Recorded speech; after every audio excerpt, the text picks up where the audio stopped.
I would like to just remind this House, just 3 days ago, when Honorable Mano Ganesan had brought it up, the minister in charge said, we will prevent this from happening. And there's a deputy minister for upcountry here who mentioned that as well. Okay. But yesterday and day before, two more people have been assaulted. You can talk it out with the Honourable Minister when you break. I'm timing ගරු here. කතානායකතුමනි මම මේ සභාවේ අවධානයට ගෙනාවා රත්නපුර දිස්ත්‍රික්කයේ වතු ශේෂ්ත්‍රයේ අහිංසක පුද්ගලයෙකුට වතු ආරක්ෂක පුද්ගලයෙක් හිංසනයක් කරලා. Okay. දැන් මේ හිංසනය මස්කෙලියවත්තේ ක්‍රියාත්මක වෙනවා මොක්කා Okay. ස්ටේට් එකේ Just not a point of නුවරඑළියවත්තේ order, දෙල්වා Honourable state එකේ Leader of the ක්‍රියාත්මක Opposition. වෙනවා. විශේෂ විජේපාල මැතිතුමනි ඔබතුමාගේ අවධානයට මම මේක කිපෝදා ගෙනලා තියෙනවා. මාතරේ ගාල්ල රත්නපුර කළුතොර එමෙතනම පිරිසුන් ගානවා. දැන් ආණ්ඩුවේ චෝදනයල කරනව නෙමෙයි තේරුම් අරගන්න දේශපාලන කරගන්න එපා. Okay, Honourable අවධානය Manu ගේනවා. ආණ්ඩුව අපි කියන්නේ Your කොහෙද point is ගේන්නේ? given. මේක Your point ආණ්ඩුව is- මස්කේලිය මෝචා ස්ටේට් එකකින් පස්වෙනිදා පස්වෙනි මාසේ මේ මාසේ සිදු වෙලා තියෙන සිදුවීමක්. අනිත් එක ඩෙල්වා ස්ටේට් නුවරඑළිය. ඒකත් ශ්‍රීධරන් කියලා පුද්ගලයාට ගාලා තියෙනවා.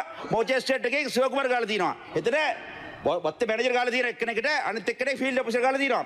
පේවනේ මේක එබඳා වෙනවා. Okay. නවත්තන්න මම බුද්ධා යෝජනා කරනවා පෑබාගේ උත්තර දෙන්න සද්දාවෙන් කියන හරි හොඳයි ප්‍රශ්නයක් නැහැ. නමුත් මේක RPCs 22ක් තියෙනවා. ඔබතුමාට දන්නවා ඒක. Honourable Manu ඔබතුමා ආයතන Ganesan, තියෙනවා. you ඒවා can ඒවත් send කදවන්න that note to him. IGP කදවන්න පළවෙනි සිද්ධිය අප්‍රේල් 21 වෙනිදා පැල්මඩුල්ල වත්තක නීලගම කොටසේ සිදු පහරදීමක් සම්බන්ධයෙන් ආරක්ෂක නිලධාරීන් විසින් අනවසර ඉදිකිරීමක් සම්බන්ධයෙන් අනවසර ඉදිකිරීමක් සම්බන්ධයෙන් ඒ ගම්මයානේ පුද්ගලයෙකුට පහරදීමක් සිදු කරා කියන පිළිබඳ පැමිණිල්ලක් ලැබුණා.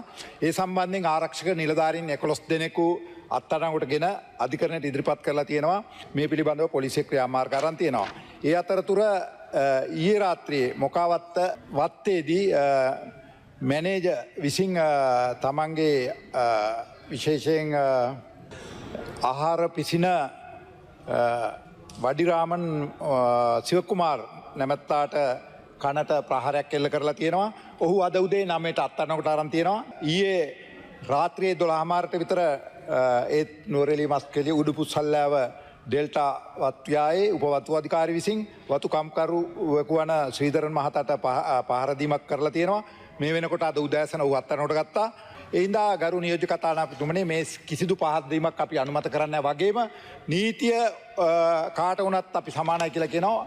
ඒ වතු අධිකාරිද වෙනත් කෙනෙක්ද කියන එක අදාළ නැහැ. ඒ සියලු දෙනා වෙනුවෙන් නීතිය ක්‍රියාත්මක කරලා තියෙනවා.